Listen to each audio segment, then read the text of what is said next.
Outsourcing contract પ્રથા જે અત્યંત અમાનવીય અને શોષણ કરનારી છે, આ સિસ્ટમને, આ પ્રથાને કાયમ માટે તિલાંજલિ આપીને રદ કરો.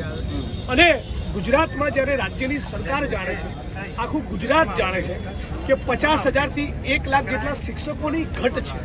ગુજરાતની શાળામાં લગભગ 1 લાખ શિક્ષકોની જરૂરિયાત છે. તો ટેટ ટાટ પાસ કરનારા 60,000 જેટલા શિક્ષકોને તાબડતોબ નોકરી આપી, કાયમી નોકરી આપી, યોગ્ય વેતન સાથે કામે લગાડવાના બદલે તમે એમાંથી ફક્ત 10,000ની ભરતી શરૂ કરી અને 10,000ની ભરતી પણ પૂરી નથી કરતા.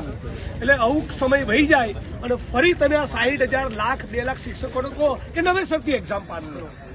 હું એક વખત ધારાસભ્ય થયા પછી 6 મહિના પછી ફરી મારે ચૂંટણી લડવાની ના હોય તો 5 વર્ષે જ લડવાની હોય. એટલે પહેલા તો આ 1 લાખ શિક્ષકોની ભરતી છેલ્લા 5-7 વર્ષમાં થઈ જવી જોઈએ.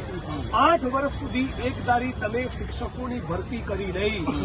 ગુજરાતની સમગ્ર જનતા એક સુરે કહેતી રહી, તમામ વાલીઓ કહેતા રહ્યા કે અમારી શાળાઓમાં શિક્ષકો નથી, ભણતર ખાડે ગયું છે, ખાનગીકરણે માજા મૂકી છે, તો શિક્ષકોની ભરતી થવી જ જોઈએ. એટલે તમામ ટેટ ટાટ પાસ કરનાર અને સમગ્ર ગુજરાતના શિક્ષકો વતી માગણી કરી છે કે કોન્ટ્રાક્ટ પ્રથા રદ થાય અને શિક્ષકોની ભરતી થાય. જી